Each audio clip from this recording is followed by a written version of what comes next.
welcome to our podcast today. Your host Chiba Irogasabiragad. Of course, today we have a very special episode and a very special, of course, guest who is going to help us to analyze and understand a lot about the concluded UCI championships in Kigali last week. Joining me in the studios is Hudson Kutesa, joining me from the New Times. Hello, Kutesa. Hi, God. How are you? Yeah, I'm fine. This was a historic moment.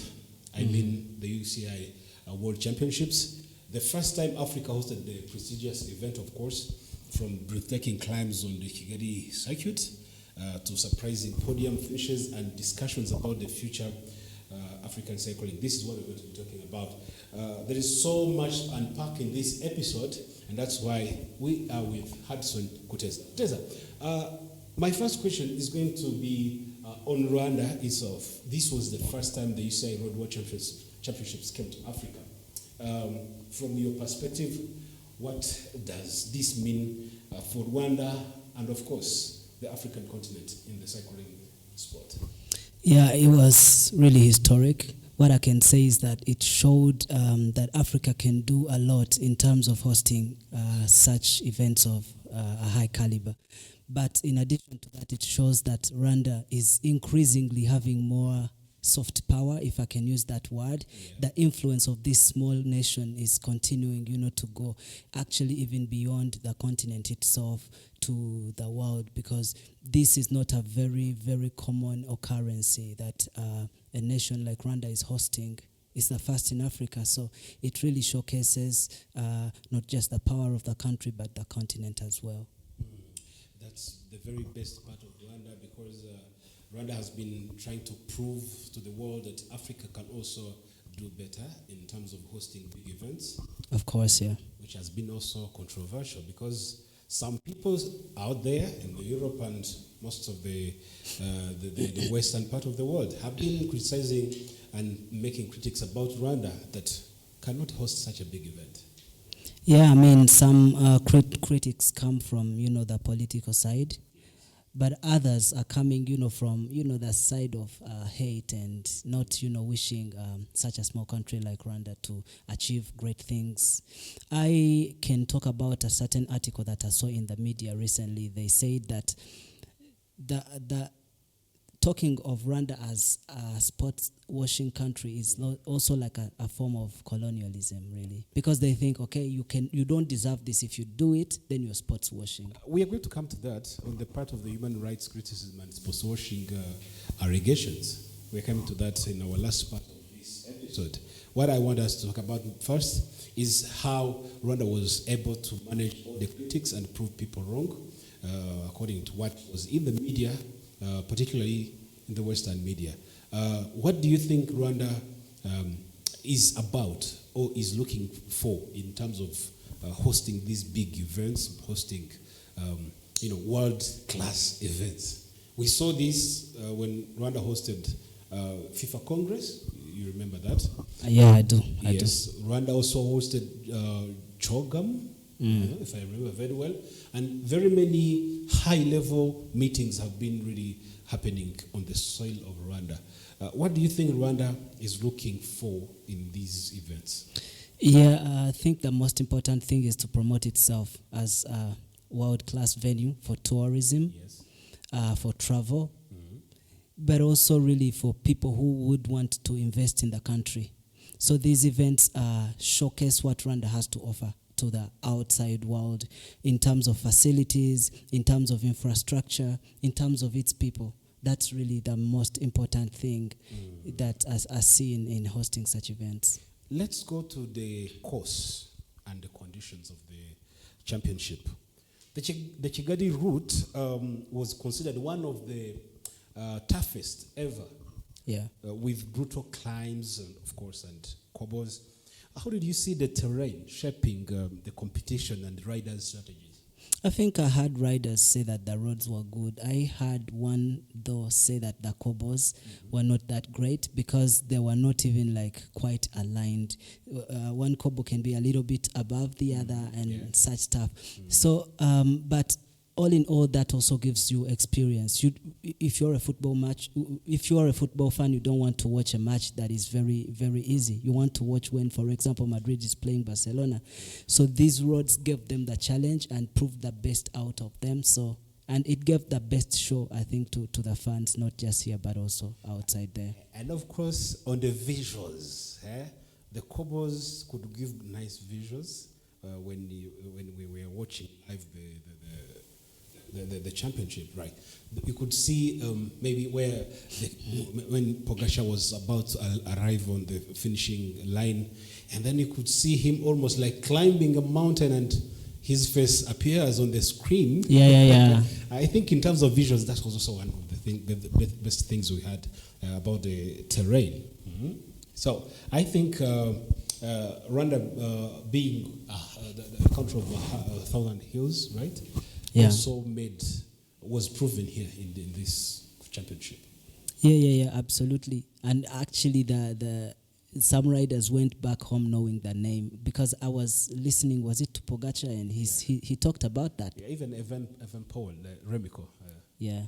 So I think for foreigners, or for those people who don't know Rwanda, they have been hearing the name or the nickname a country of 1,000 hills, but I think this time they saw it through the physicality, riding on their hardest part to make it to the finishing line. Yeah, they experienced it. Yeah. So how about on the standout performances?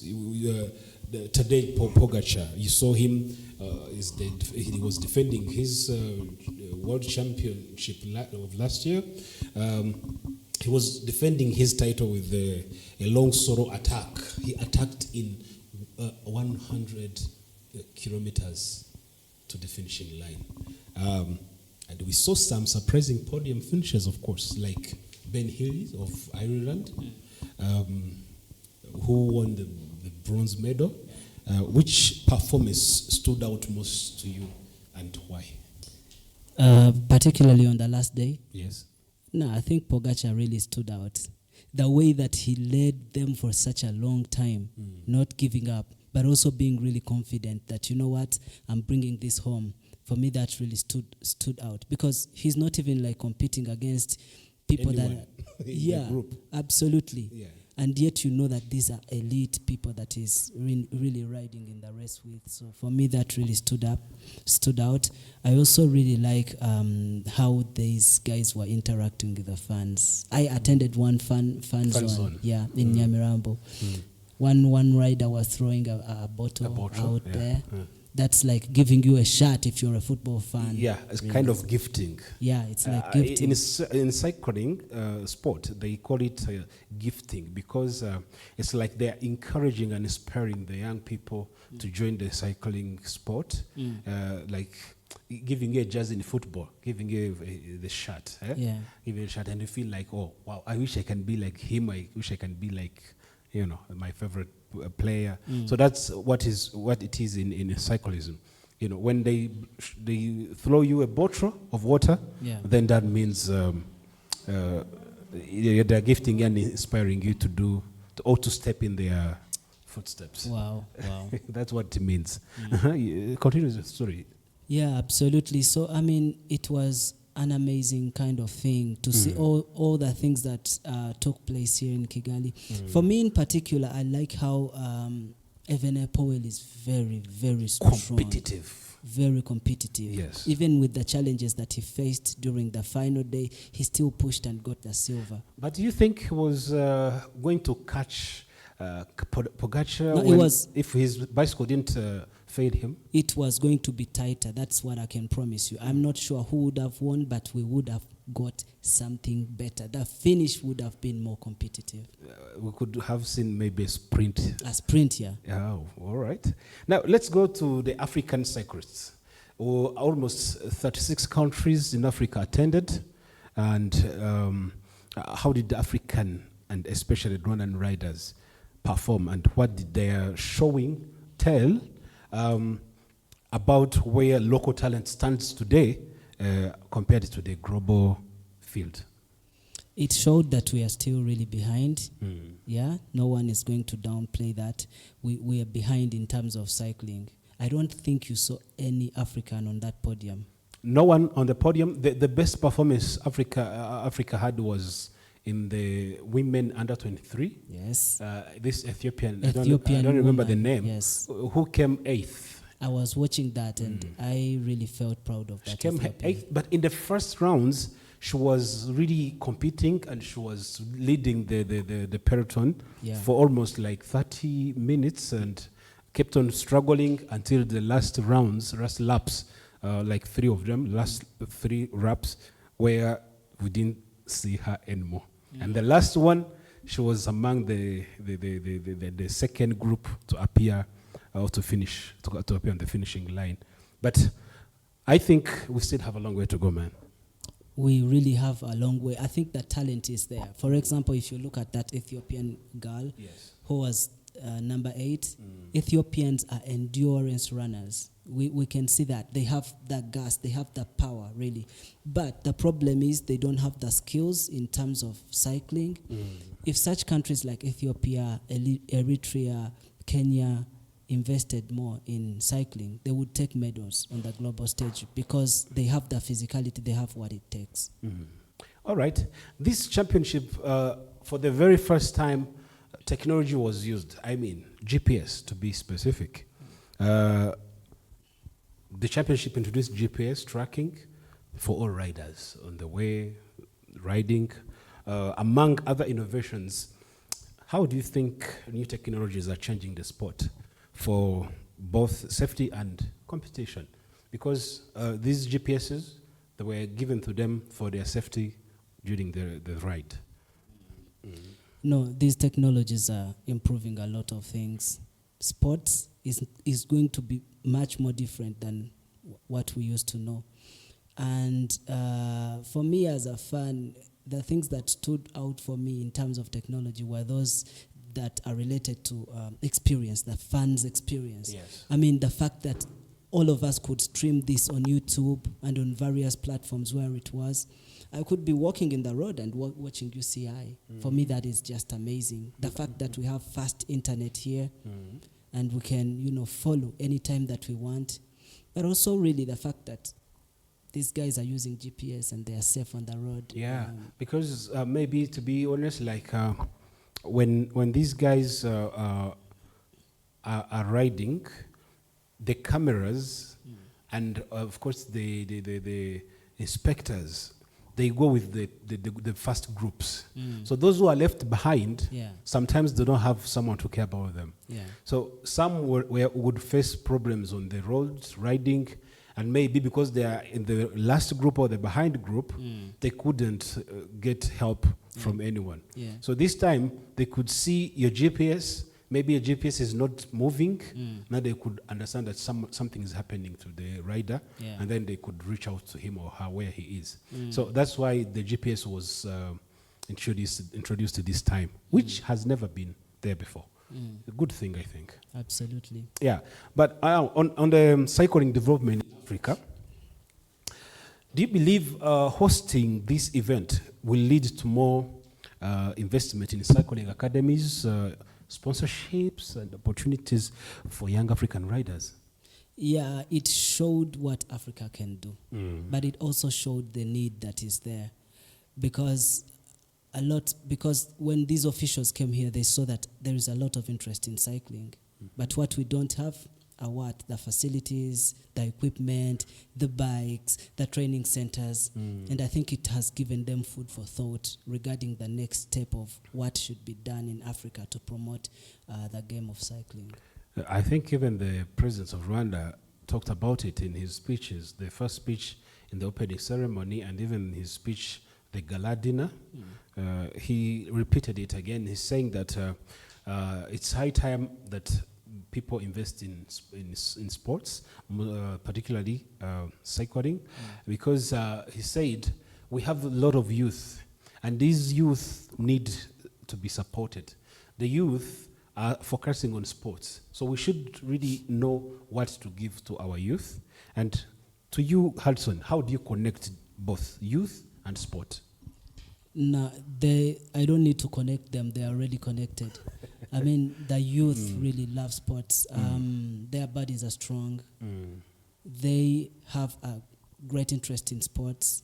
It's a big industry that should be exploited for the youth really to benefit. A lot of youths out there in Europe and in America are making lots of money in sports. Yeah, they're earning money in millions of dollars. Some of them are millionaires in their 25, 26, 27. Why doesn't that happen in Africa? Because this is the source of talent here. So the president, I think, really was right. We will see what he will be continuing to do about it, working with his friends abroad. After Basketball African League, that's BAL, after UCI World Championships, are we likely to see maybe motorbikes or even F1 rallies here in Rwanda? Yeah, the closest thing that we may have is F1, I think. There have been signs that it can come here. It's a big thing. 1 week ago, the president even attended the Grand Prix of Azerbaijan.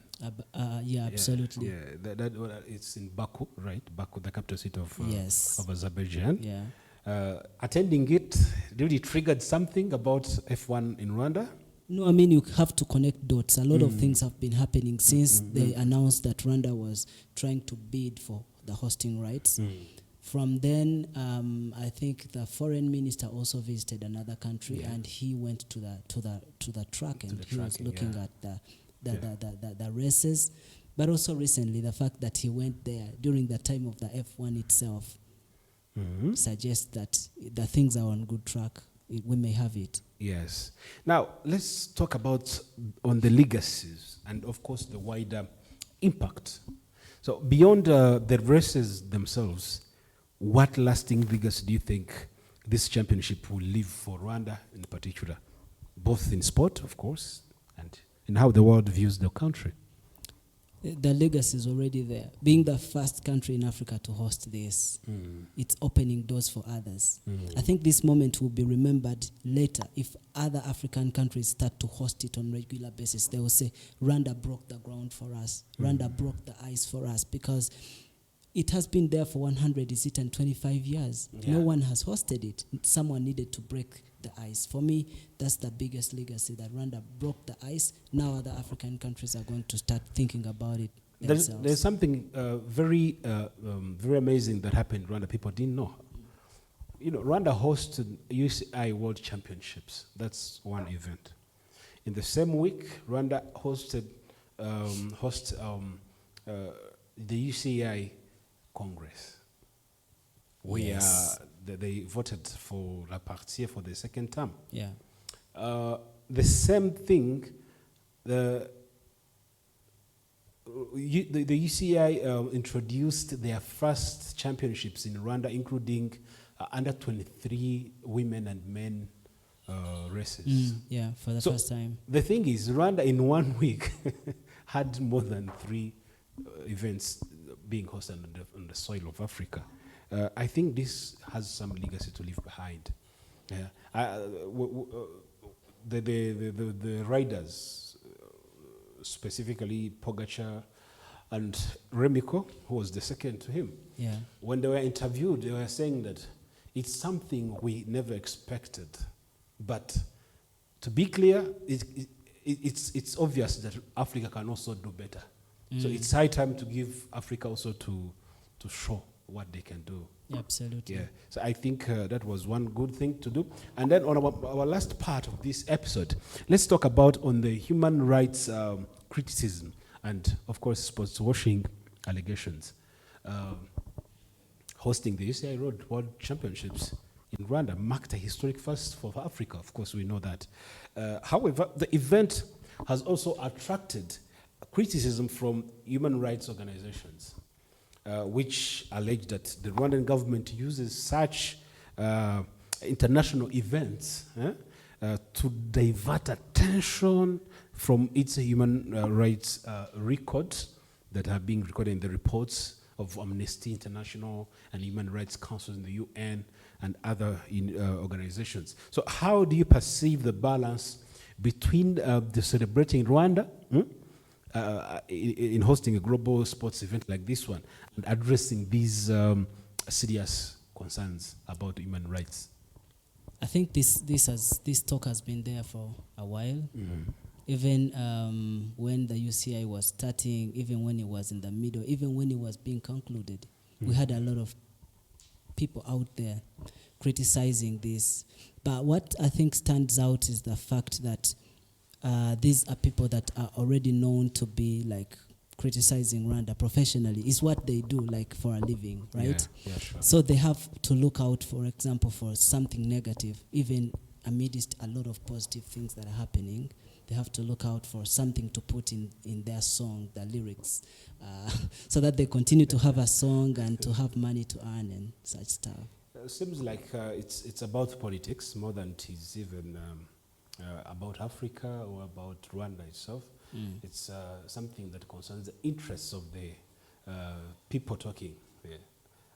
I mean, whoever was talking about this event, whoever was criticizing, seemed to be having, some interests. Maybe it can be the national interest or can be organizational interests. Yeah. But I could see people having their own interests in the allegations and criticism than having giving a chance to Africa also to showcase what they can do better in the organizing, of course, of such global events. I remember there is this Belgian, is it deputy? I don't remember very well. She tweeted that it is really very bad and very disgusting for Rwanda to be hosting the UCI World Championships amid the allegations of human rights in the Congo. And then I remember the Rwandan Minister of Foreign Affairs, Dr. Ambassador Olivier Nduhungirehe, replied, telling her that your man Remiko has won the gold medal. You should be thankful to that, and the rest you can go and drink hot water. Oh. You remember when he tweeted that? I didn't see that in particular. He did. He tweeted replying what that deputy has just tweeted, and then he replied. He said, your people here are having fun, sharing Remiko for winning the the gold medal for the third consecutive time. Yeah. And then you should be happy with them, but because you're not happy, it's okay. Go and drink some hot water. It will come to pass. Oh, he put that hot water part as well. Yes, he put it there. I don't know how diplomatic it is, but I think maybe somehow, somewhere, he deserved that response. Somehow, somewhere. I don't know. Kutesa, thank you for coming. We are coming to the end of our episode today. How was it? It was fair. It was good. Let's look forward to having more of this, and that wraps up our conversation. The UCI World Championships in Rwanda. Huge thanks to Hudson Kutesa. He's from the New Times and the sports journalist and covers a lot about what is happening around the globe. Thank you, Kutesa, for coming and sharing your insights. And thank you to all our viewers and listeners for tuning in. Whether it's celebrating Rwanda's growing presence in global cycling, understanding the challenges of hosting such world-class sports events, or reflecting on the broader social and political context. Today's discussion shows how sport can inspire, challenge, and of course, spark dialogue. Be safe until we meet again.